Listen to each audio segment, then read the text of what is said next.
সুপ্রিয় দর্শক, আবারও আসলাম সেই মিষ্টি আপুর কাছে। তোমার নাম জানি কি? মণিপুরি না? হ্যাঁ, অনেক হ্যাঁ, সুন্দর নাম, কিউট নাম। তো তুমি কেমন আছো? আলহামদুলিল্লাহ আপনাদের দোয়ায় ভালো আছি। সকালে নাস্তা করেছো? হ্যাঁ ভাইয়া করছি নাস্তা। ফ্যামিলিতে সবাই ভালো আছে? আলহামদুলিল্লাহ সবাই ভালো আছে। আরো এক সপ্তাহ নাকি 8-10 দিন আগে, যাই হোক, আমরা আবার আসলাম। তো তোমার বড় আপুর কি বিয়ে হয়ে গেছে? আমার বড় আপুর বিয়ে হ্যাঁ হয়ে গেছে। তাহলে তো ভালোই। এখন কি তোমার পাত্র লাগবে না? হ্যাঁ, এখন আমার পাত্র লাগবে। আচ্ছা, কিরকম পাত্র চাচ্ছ একটু আম দর্শকদের বলবা। হ্যাঁ, আমি পাত্র চাচ্ছি যাতে বিবাহিত হোক।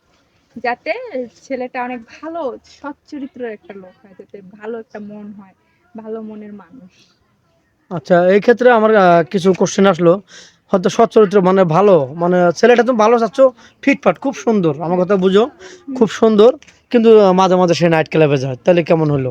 অনেক সুন্দর ছেলে। এরকম থাকলে হবে না তো। মানে আমি চাচ্ছি যে সে নামাজ কালাম পড়বে, সে যাতে একটা ভালো মানুষ হয়। আচ্ছা। যাতে নামাজ কালাম পড়ে ৫ ওয়াক্ত, সে যাতে একটা সৎ চরিত্রর হয়। ঠিক আছে? জি, জি, জি। যে আমাকে দেখছেন যে সাজগোজ, যে আপনি চাচ্ছেন নামাজি একটা লোক, আপনিও তো একটু মডেল। জি। আসলে আমি এখন বিয়ের আগে যেরকম আছি, বিয়ের পরে যাতে এবার আমি তাকে পাল্টা দেখে যাতে পাল্টাই পাল্টা যাই। হয়ে যায়, হ্যাঁ, জি। হ্যাঁ, আমার স্বামী চিন্তা যেন ভাবনা তোমাকে আগলে রাখে বা তার কথা মতো চলতে পারো। জি। জি, জি, বুঝতে পারছি। আচ্ছা, যাই হোক, শ্বশুর শাশুড়ি কি তোমার থাকলে ভালো না না থাকলে ভালো, কোনটা চাও? শ্বশুর-শাশুড়ি থাকলে একটা ভালো না? মনে করেন শ্বশুর-শাশুড়ি থাকলে মা বাবা তাদের রেখে সেবা আসবো। যত্ন, যেমন আমার মা-বাবা নাই। তাদের সেবা যত্ন করলে তাদের মন থেকে যদি একটা দোয়া পাই, সেই দোয়াটা তো আমার জন্য অনেক বেটার, তাই না? জি, জি, জি। কিন্তু সচরাচর কিন্তু বর্তমান যুগে কিন্তু এগুলো মেয়েরা চায় না, চায় খালি শুধু স্বামীকে। তুমি আবার ডিপেন্ড, মানে অনেক ভালো আমি লাগলো। চাই পরিবারের মানে পুরো ফ্যামিলি সবাইকে না। নিয়ে থাকতে, ফ্যামিলিকে নিয়ে। যে যাকে আমি বিয়ে করব সে তো থাকবেই। বাট সে যাতে আমার একটা কথা বলে, আমার নন্দেরা, দেওরেরা যাতে তার ধরে, একটু মজা ঠাট্টা করে। মানে সেই ক্ষেত্রে যাতে আমাকে সবাই হাসি খুশি রাখতে পারে, যাতে আমাকে সবাই ভালোবাসবে। আমার শ্বশুর শাশুড়ি আদর করে আমাকে ডাক দেবে, আদর করে খাওয়ায় দেবে। এটা আমি চাই। ও আচ্ছা, আচ্ছা, খুবই ভালো লাগলো তোমার কথা শুনে। আচ্ছা, তুমি আরেকটা রোমান্টিক কোশ্চেন করি। জি। তুমি বিয়ের দিন তোমার স্বামীকে কি বলে ডাকতে চাও? অনেকে জাদু, খোকা, মনি, সোনা, অনেকে আদর করে ডাকে। তুমি বিয়ের পরের দিন হয়তো সকালে ডাক দিবা না, কি বলে ডাক দিতে চাও? একটা রোমান্টিক কোশ্চেন। আমার যে হাসব্যান্ড হবে তাকে আমি, কেননা তার সাথে তো আমার সারা জীবন কাটাতে হবে। জি, জি, জি, জি। সেটা আমার সারা জীবনের একটা সাথী, সঙ্গী, তাই হ্যাঁ, না? জি, জি, সঙ্গী তো সাথী আমি হবে, জি। তাকে আমার পরের দিন সকালবেলা রাখবো সাথী। হ্যাঁ, তাই? যে আমার জীবন সঙ্গী নাম রাখবো আমি সাথী। তাই নাকি? হ্যাঁ, সাথী নামটা কিন্তু আবার মেয়েদেরও হয়। জি। কিন্তু বাট আমি মনে করি যে প্রত্যেকটা মেয়ের বিয়ের পরে যে হাসব্যান্ড সে কিন্তু তার চলার চলার পথে মনে পথে। করেন সব সময় মনে করেন হুম। এনি টাইম তার সাথী কিন্তু তার হাসব্যান্ডই হয়। তো এইজন্য আমার যে হাসব্যান্ড হবে আমি তার নাম রাখবো সাথী। আচ্ছা, ভ্রমণ করার কোনো ইচ্ছা আছে বিয়ের পরে স্বামীর সাথে নিয়ে? হুম। কোথায় যাওয়ার ইচ্ছুক? আমার সবচেয়ে রাঙ্গামাটি যাওয়ার ইচ্ছে। রাঙামাটি? জি, ও, তাই নাকি? জি।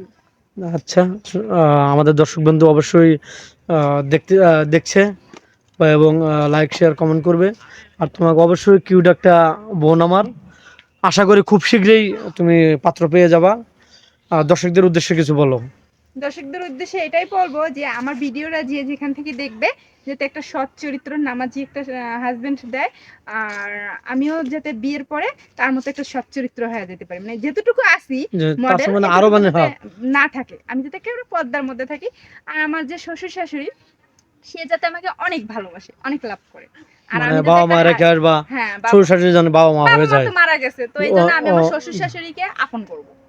জি, জি, জি, বুঝতে পারছি, তো অবশ্যই আমার বুঝতে পারছি। শ্বশুর শাশুড়ির মাধ্যমে যাতে আমি হাসি খুশির মাধ্যমে আমার জীবনটা পার হয়। আচ্ছা, আর একটা কথা বলি, তোমার স্বামী যদি প্রবাসী হয়, তাকে কি আর প্রবাসী যেতে দিবা, নাকি তুমি যদি মনে করো যে না, সে কর্ম জায়গায় আছে, থাক, আমাকে তো 2-1 বছর পর পর এসে দেখে যাবে, এটাই হবে, নাকি তুমি একসাথে রাখতে চাও স্বামীকে?